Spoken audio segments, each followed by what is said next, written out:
புதிய கட்சியை ஆரம்பித்த ஓபிஎஸ் அதிர்ச்சியில் எடப்பாடி தரப்பினர். நண்பர்களே, நம்ம போடக்கூடிய வீடியோக்கள் உங்களுக்கு பிடிச்சிருக்கு அப்படின்னா லைக் அண்ட் சப்ஸ்கிரைப் பண்ணிக்கங்க.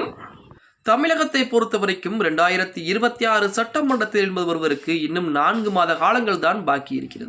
இந்த 4 மாத காலத்திற்குள்ளாகவே ஓபிஎஸ் அடுத்த கட்ட நடவடிக்கை எடுத்தாக வேண்டும். ஏன் அப்படின்னா நாளுக்கு நாள் ஓபிஎஸ்ஸின் கீழ் இருக்கக்கூடிய ஆதரவுகள் என்பது குறைந்து கொண்டே இருக்கிறது. திமுகவின் பக்கம் போய் கொண்டிருக்கிறார்கள், அதிமுகவிலே இணைந்து கொண்டிருக்கிறார்கள். ஆனால் ஓபிஎஸ் நிலைப்பாடு என்னவாக இருக்கிறது அப்படின்னா அதிமுகவிலே இணைந்து விடலாம், பாஜக இருக்கிறது, அப்படி இல்லை என்றால் பாஜக கூட்டணியிலே போட்டி போடலாம் அப்படிங்கிற மாதிரி தான் ஓபிஎஸ் மனநிலைமை என்பது இருந்து கொண்டு. ஓபிஎஸ் அவர்கள் பெரிய செய்த மிகப்பெரிய தவறு என்ன அப்படின்னு பார்த்தோம்னா, அவர் சட்ட போராட்டத்தை முன்னெடுத்துவதை தவிர அவர் தொண்டர்களை தேடி நேரடியாக பயணம் செய்திருக்க வேண்டும். 234 தொகுதியிலும் மக்களை தேடி போயிருந்தால் அவரின் பின்னாலும் ஆதரவுகள் என்பது இருந்தது.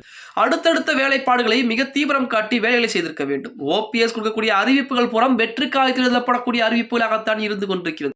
2வது மாநாடு என எத்தனை முறை அறிவிப்புகளை கொடுத்தார்கள்? 2வது மாநாடு நடத்தப்பட்டதா? கிடையாது. அதே போல அதிமுகவிலே ஒன்றிணைய போகிறோம், இந்த மாதத்தில் ஒன்றிணைய போகிறோம், அடுத்த மாதத்தில் காலக்கெடு வைத்திருக்கிறோம், இப்படிங்கிற மாதிரி எத்தனை அறிவிப்புகளை கொடுத்தாலும் ஓபிஎஸ் ஒன்றுமே செய்ய முடியல. இப்படிப்பட்ட ஒரு சூழலில் தான் ஓபிஎஸ் புதிய கட்சியை ஆரம்பித்திருக்கிறார் அப்படிங்கிற செய்திகள் தற்போதும் இணையதளங்களிலே உலா வந்து கொண்டிருக்கிறது அப்படின்னே கூட சொல்லலாம்.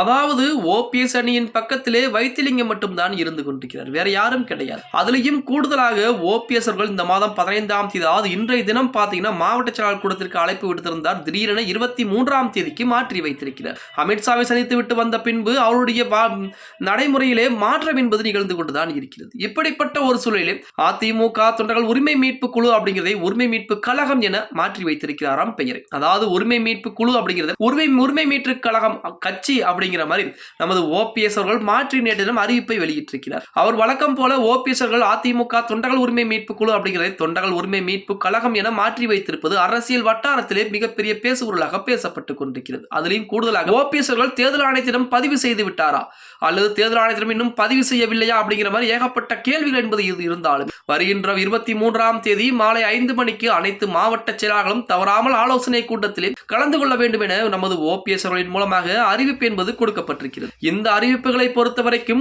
ஓபிஎஸ் அவர்கள் அன்றைய தினம் கட்சியுடைய பெயரை அறிவிப்பார் அப்படிங்கிற தகவல் வெளியாகி இருக்கிறது. இதற்கு முன்னதாகவே தேர்தல் ஆணையத்திடம் ஓபிஎஸ் கட்சியை பதிவு செய்து விட்டார். வைத்திலிங்கம் என்றைக்கு அறிவிப்புகளை கொடுத்தாரோ அன்றைக்கு ஓபிஎஸ் கட்சியை பதிவு செய்து விட்டார் தேர்தல் ஆணையத்திடம் அப்படிங்கிற மாதிரி செய்திகள் எல்லாம் உலா வந்து கொண்டிருக்கிறது. எது எப்படி இருந்தாலும் ஓபிஎஸ் புதிய கட்சியை பதிவு செய்தாலோ அல்லது தொடங்கினாலோ அது எடப்பாடிக்குத்தான் நன்மையாக அமைய போகிறது. ஏனென்றால் எடப்பாடி பழனிசாமியின் மீது ஏகப்பட்ட வழக்குகளை தொடுத்து வைத்திருக்கிறார் ஓபிஎஸ் அவர்கள்.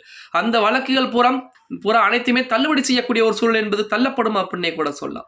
பொறுத்து வந்து பார்க்கலாம். ஓகே கைஸ், வீடியோ பிடிச்சிருந்தா மறக்காம லைக் பண்ணிருங்க. அப்படி நம்ம போடக்கூடிய வீடியோ பற்றின கருத்துக்களை உங்களுக்கு கமெண்ட் பாக்ஸில் பதிவிடுங்க. அப்படி நம்ம சேனலை லைக் அண்ட் சப்ஸ்கிரைப் பண்ணிக்கங்க.